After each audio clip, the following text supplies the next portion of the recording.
오늘도 우리와 함께하여 주시는 고마우신 하나님 아버지, 모든 영광 하나님 아버지께 올려드립니다.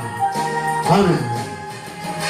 아름다운 이야기가 있네, 구세주의 사랑 이야기. 영광스러운 주 떠난 사람, 나와 같은 죄인 구하려.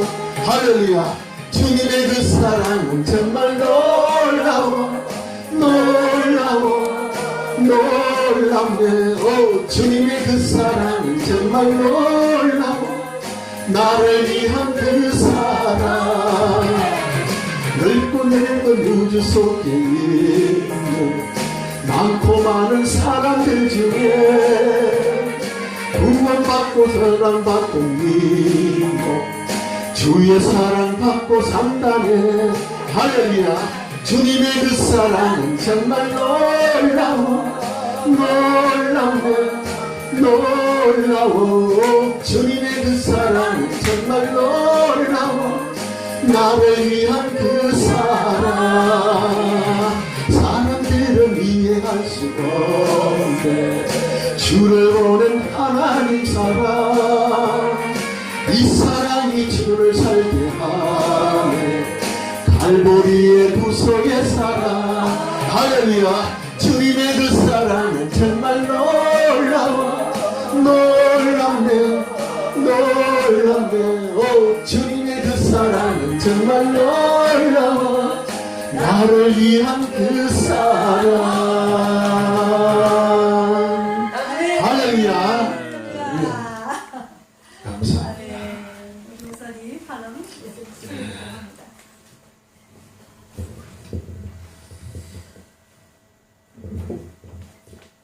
오늘 비가 많이 왔습니다. 어제 저녁 밤부터 비가 오더니 오늘 아침에는 좀 그칠까 했더니 어떻게 된 비가 하루 종일 오더니 지금도 그칠 징조가 보이지가 않네요. 근데 비가 많이 와서 불편하신 분들도 계셨겠지만은, 그러나 비든 눈이든 이것도 다 하나님께서 우리에게 주신 줄 믿습니다. 우리가 필요치 않으신 분들도 나중에 생각하면 하나님이 비를 보내주신 이유가 있구나. 이유 없는 무덤이 없다고 나쁜 뜻으로 해석하는 것이 아니고, 하나님이 그렇게까지 우리를 사랑하고 계신다는 것을 오늘 계속해서 또 느끼시기 바랍니다. 반드시 이유가 있다는 것입니다. 오늘 제가 드릴 하나님 말씀은 마태복음 5장 18절에 나와 있는 한마디 말씀이에요. 진실로 너희에게 이르노니 천지가 없어지기 전에는 율법의 1.1획도 결코 없어지지 아니하고 다 이루리라. 할렐루야. 율법이라고 하면은 신약보다는 구약에서 해당되는 말인데, 이 마태가 예수님의 말씀을 듣고 이렇게 예수님의 율법인 듯이 이렇게 나와 있지만은 예수님의 율법이 아니고 이건 하나님의 율법이죠. 이 율법이라는 것은 모세오경, 창세기, 출애굽기, 레위기, 신명기까지 5개, 모든 게 전부 오경이라고 해요. 5개의 경전, 이걸 토라라고 하는데, 이것이 천사가 모세에게 이걸 가르쳐줬다는 이렇게 구약에서는 믿고 있는데, 이것은 우리가 생각할 때 성령님이 모세를 통해서 가르쳐 주신 것이라고 믿고 있습니다. 성령님이 역사를 하지 않으시면은 어떻게 하나님이 직접 이것을 다 가르쳐 줄 수가 있겠습니까? 그 모세오경의 내용은 참 방대한 내용이에요. 그걸 광야에서 어떻게 기록을 했겠느냐는 것이에요. 그래서 이 율법이 하나님은 뭐라고 하냐면은 율법은 들에 나가든 우리가 산에 올라가든 복을 받으려면 이 율법을 하나도 빠짐없이 다 지키라고 하는 겁니다. 그와 동시에 또 뭐라고 하냐면 율법을 지키되 하나라도 빠뜨리면 그건 바로 게임 아웃이라는 거예요. 게임 아웃이라는 거죠. 잘 하다가도 율법을 빠뜨리면 너는 그걸로 하나님하고 사이가 같지 않다는 것이죠. 그렇게 되는 것이에요. 그런데 바울은 뭐라고 하냐면 이 율법을 이제 생각하고 이런 판단에 딱 틀려지는 것이 의롭고 거룩하고 선하고 신령한 것이 율법이라고 얘기를 합니다. 그럼 이거 하나하나 토시가 의롭고 거룩하고, 의롭다는 것은 이제 물론 바르기 때문에 의롭다고 하지만은 거룩하고 거룩은 거룩한 주의를 쓸 때 거룩이라는 말을 씁니다. 분별된 거룩.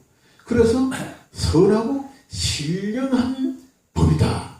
이렇게 바울도 이야기하고 있습니다. 그런데 예수님은 이 율법에 대해서 뭐라고 하시냐면은 율법은 마지막으로 우리가 예수님이 오심을 해서 없어지는 것이 아니고 율법을 폐하러 없애버리려고 온 것이 아니라 율법은 완성시키려고 오셨다고 예수님이 얘기를 하고 있습니다.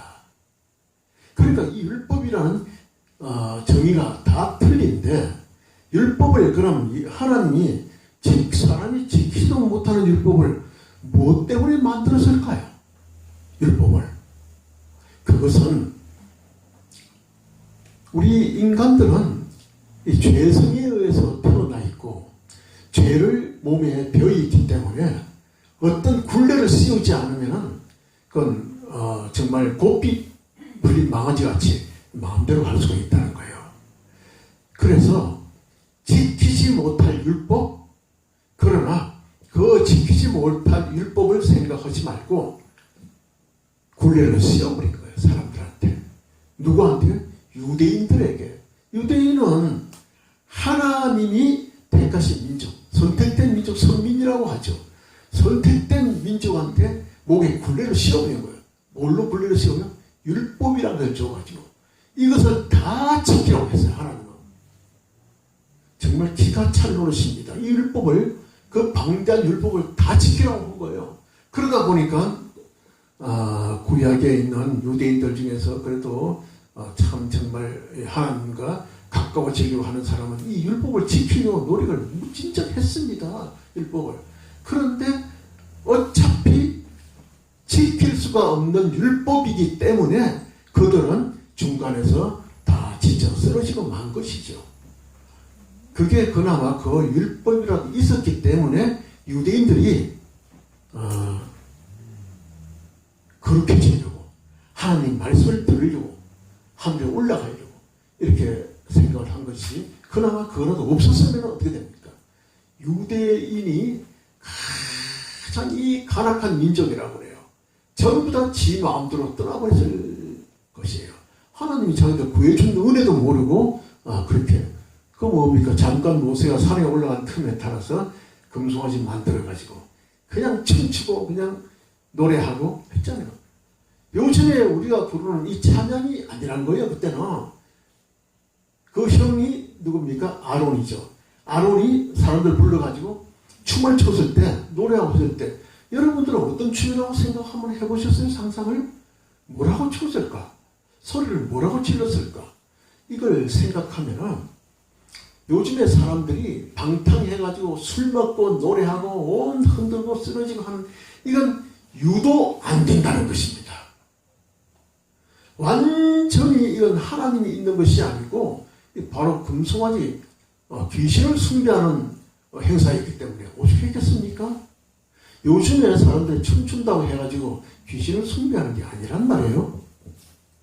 그냥 흥겹고 즐거우니까 이제 노래하는 건데 그건 완전 다른 거예요.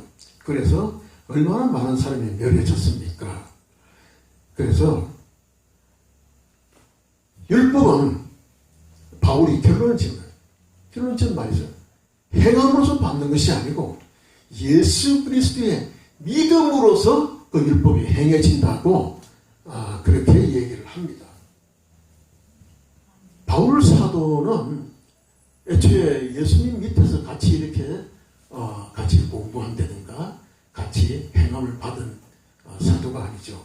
예수님이 돌아가시고 난 다음에 갑자기 사도가 됐단 말이에요. 12 제자들도 마찬가지로 그렇게 생각한 거예요. 어디서 저런 이상한 사람이 사도라고 해가지고 그 반열에 끼워주지도 않았었어요. 그러나 예수님이 12 제자들한테 물어보는 게 아니고 자기 임의대로 세운 것이에요. 그래서 바울 사도는 예수님한테 인정을 받고 난 다음에 한 말이 믿음으로 말미암아 율법을 행하느냐 그럴 수가 없느니라 도리어 율법으로 굳게 세우느니라. 아주 가만히 생각하면 참 어려운 말이기도 하고 쉬운 말이기도 해요. 그 율법은 그 숫자에 따라서 이 율법이 많은데 613개의 율법이 있다는 거예요. 그 율법의 숫자가 많은데 이걸 분류를 하는 거는 하는 사람에 따라 분류가 틀려져요. 율법의 분류가 어떤 기준이 있느냐에 따라서 또 달라진다는 것이에요. 그래서 이 율법은 이렇게 613개가 있다는 것을 발표한 사람이 이 대단한 사람이에요. 율법이 어떻게 613개냐? 이걸 누가 세워봤습니까? 살 수가 없어. 일반 사람은 이게 과연 율법에 준하는 건지 뭔지 모르는데 이 사람이 613개가 있다는 걸 발표한 사람은 중세의 랍비라는 거예요. 랍비는 이제 그 유대인의 선생 중에서 대단한 분인가 봐요. 이분이 이름이 뭔가 하면 마이노스데스라는 분인데 이분이 613개가 있다고 그래가지고 그걸 전부 613개를 낱낱이 다 발표를 했습니다. 제가요 이분이 발표했던 율법의 613개가 뭔지를 알려고 하니까 어디 자료가 나와 있더라고요. 613개가. 그래서 제가 참 어려운 가운데서 613개의 구절을 내가 다 받아냈어요. 그래서 그것이 필요한 분이 계시면은 제가 보내드릴 용의도 있습니다. 그 613개가 없어요. 어디서 찾기가 없어. 그럼 마이모니데스라는 분을 검색을 해도 나오지도 않는데 613개를 제가 613개를 하나하나를 다 분류를 해봤습니다. 이게 잘못된 부분이 있는 게 아니냐. 전부 구약에 나오는데 얼마나 방대하겠습니까? 그걸 내가 한 거예요. 그래서 그것을 다시 후대 사람이 또 다시 분류를 했어요. 분류를 한 게 요즘에 누구나 다 설교하면 나오는 말이 있죠. 하라가 613개 중에서 하라가 248개, 하지 마라가 365개 이렇게 나오는데 이 248과 365의 숫자의 의미가 뭘까? 또 이것까지도 연구를 한 겁니다. 우리 이 역사 이 기독교 학자들이 정말 대단한 분들이 많아요. 어거스틴부터 시작해가지고 이런 분들은 정말 존경하는 분입니다. 우리 현재 목사님들도 존경하는 사람들이 많지만 신학자들도 존경하는 많지만 정말 대단한 분들이에요. 248개는 사람의 몸에 실체의 숫자라는 것입니다. 그것이 묘하게 하라고 하는 것과 똑같이 맞아떨어진다는 것이었어요. 그 다음에 하지 마라가 365개인데 이것은 뭔가 하니까 숫자를 치워보니까 1년에 365일이잖아요. 365일의 날짜 숫자하고 같아진다는 것이에요. 하루에 한 번씩 하지 마라. 이렇게 연구를 하면 365일이면 하지 마라는 것이 몸에 배워 올 수가 있는 거예요.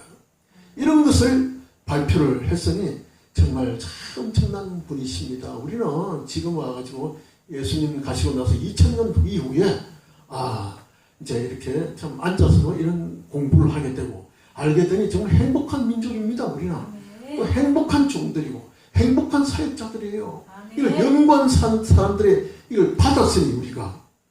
그래서 613개의 제일 첫 스타트가 뭐냐? 613개 1번째가 창세기 1장 28절입니다. 그것이 생육하고 번성하라는 거예요. 이것이 제일 1번입니다.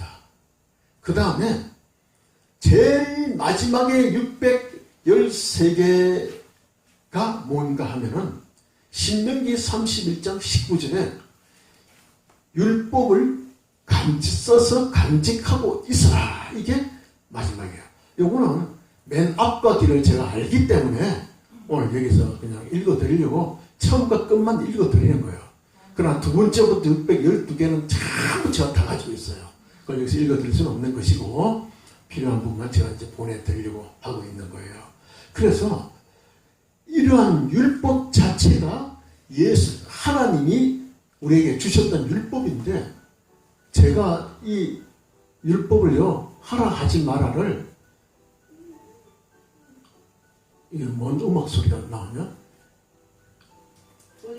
613개가 있는데 요걸 제가 하나씩 읽어봤습니다.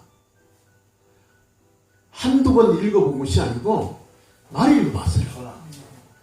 과연 이것이 하라 하지 말아야 그게 기준이 맞는지. 근데 이걸 제가 읽어보면서 제가 은혜를 많이 받았어요. 구약은 우리가요, 구약은 두 번, 세 번 읽기가 참 어려워요. 한 번 1독하면 2독, 3독, 10독, 20독 이렇게 하시지만은 그걸 다 하신 분들은 그것을 읽어도 어떤 은혜가 좀 덜 나올 수가 있는데 구약 속에 끼어있는 하라와 하지 말아야 하나님의 그 명령을 이걸 읽어보면은 그렇게 은혜가 된다는 것을 제가 많이 느꼈어요. 그래서 오늘 이것을 제가 발표한 적이 없어요. 어디서. 제가 방송도 수백 번 합니다. 어디 가서 말씀도 전하고 하지만은 이것도 내가 나만 가지고 있을 것이 아니라 좀 알리자 싶어서 오늘 제가 여기서 정리를 해가지고 왔어요. 예, 처음 들어보니 예. 유튜브가 제가지금 알았는데 예. 처음 그 안에 구절 구절이 제가 다 가지고 있어요. 예. 이걸 가지느라고 애도 많이 먹었지만 나만 가지고 은혜 받을 것이 아니라 필요한 보내드리려고 아멘. 제가 이제 아멘. 오늘 예. 처음입니다. 이거 벌써 7, 8년 이 방송하면서 처음인 거예요. 그래서 우리가 아는 지식은 가지고만 있을 것이 아니라 알려드리고 같이 나눠야 된다는 것을 저는 생각을 합니다. 아멘. 그래서 예수님께서 산에 올라가서 제자들에게 한 말씀이 있죠. 복 있는 사람. 복 있는 사람은 누구나 알고 있지 않습니까? 심령이 가난한 자. 그죠?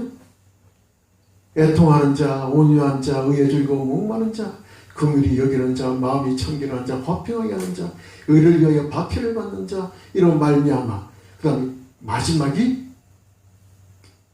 기뻐하고 즐거워하라. 아멘. 할렐루야. 할렐루야. 네. 이 모든 것 중에서 예수님은 항상 우리에게 하는 게 한마디입니다. 기뻐하라는 거예요. 기뻐하라. 내가 박해를 받아도 기뻐하고 배가 고파도 기뻐하고. 그러면 사람들이 그래요. 난 지금 배고파서 정말 앞이 안 보이는데 사흘 굶고 이거 어떻게 기뻐하겠습니까? 담 넘지 않은 사람이 없죠. 사흘 굶고. 그런데 예수님은 그래도 기뻐하라는 거예요. 그 이유는 네가 지나보면 알게 된다는 것입니다. 그래서요, 이 많은 말 중에서 제일 마지막에 있는 기뻐하고 즐거워하라. 이걸 저는 항상 되누이고 다닙니다. 어디 가더라도 항상 기뻐하고 누가 뭐라고 야단을 쳐도 기뻐하고, 네? 참 어디 아파도 기뻐하고 기쁨이 넘쳐야 된다는 것입니다. 아멘. 기쁨은 뭐예요? 예수님이 주지만은 마귀가 주는 것은 뭡니까? 슬픔과 고통을 주잖아요.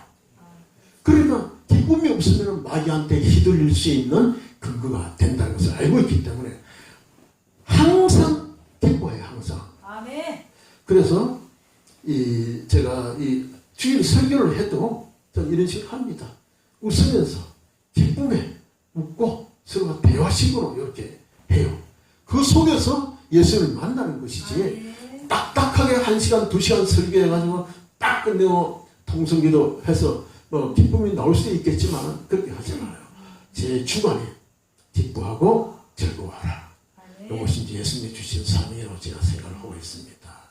오늘도 이 먼 곳에 많은 분들이 오셔가지고 하는 말씀도 전하고 또 찬양도 하고 또 이 워십도 하고 보니 참 즐거웠습니다. 제 자신도 네. 정말 사람들 개성이 다 다르기 때문에 찬양을 해도 다 틀려요. 그렇지 않아요? 쿵짝쿵짝쿵짝 하시는 분이 있고 또 이렇게 이런 분도 있고 네? 또 워십을 해도 황작황작 하는 분이 있고 또 개개인이 다 틀린데 그 한 분 한 분이 다 은혜라는 것입니다. 아멘. 그 가진 달란트가 다 틀리니까 그래서 오늘도 참 즐거웠어요. 아멘. 빗속을 푹푹 같은 빗속을 해내고 5시간을 몰고 왔지만은 올 때는 이리 갈까 저리 갈까 차라리 돌아갈까 너무 비가 오니까 갈 수가 없어요. 갈 수가 없어. 내가 이러다가 이거 되겠나 응? 그래가지고 돌아가려고 했던 마음이 꿀떡 같았어요. 꿀떡 같았어. 그런데 그 순간순간마다 또 나를 초청하신 분도 계시고 초청하신 분은 나를 또 얼마나 기다릴까 네? 이 참 불조소생 능력 없는 사람을 또 불러주셨는데 기다릴까 생각이 감사하고 또 하나님이 또 마음을 주셔서 오는데 중간에서 유턴을 해버리고 나면은 이게 어떻게 되겠습니까 이게. 그래서 가다가 어떻게 될지언정 네. 못 가기 싫다. 가다가 쉬지는 않았지만은 쉴 수가 없어요. 어찌만은 그래서 가자. 가면은 뭔가라도 맛있는 거라도 주겠지.